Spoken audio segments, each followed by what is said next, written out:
लीना कांप उठी, अपना शॉल और कसकर लपेटते हुए।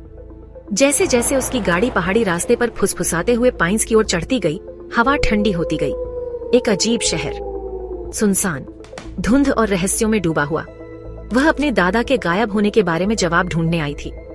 फुसफुसाते हुए पाइन्स कभी एक शांत गांव था जो ऊंचे पाइन्स के बीच बसा हुआ था।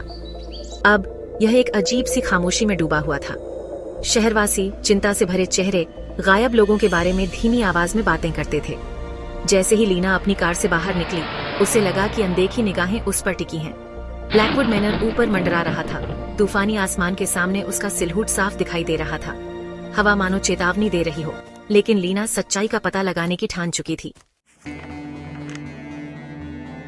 दशकों पहले लोग गायब होने लगे थे। हर त्रासदी फुसफुसाते हुए पाइन्स पर एक गहरा निशान छोड़ गई।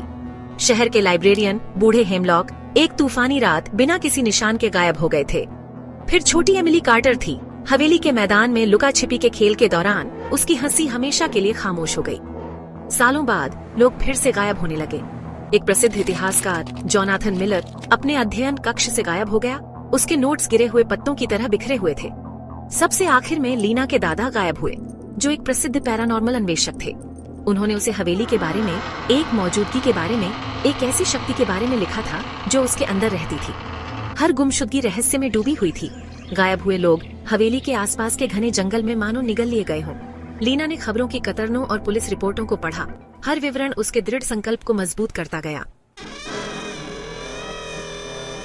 जैसे ही लीना ने ब्लैकवुड मैनर के मैदान में कदम रखा, उसे एक अजीब सी ठंडक का एहसास हुआ, मानो हवेली ने उसे पहचान लिया हो। पुराने लोहे के दरवाजे विरोध करते हुए खुल गए। उनकी चरमराहट ने सन्नाटे को और भी गहरा कर दिया।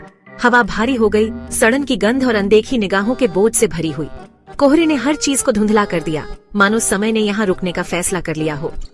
हवेली उसके सामने खड़ी थी, एक बीते युग का प्रमाण जो अब परछाइयों और रहस्यों से घिरा हुआ था। हर कोने में एक कहानी छुपी हुई थी जो सुनाने के लिए बेताब थी।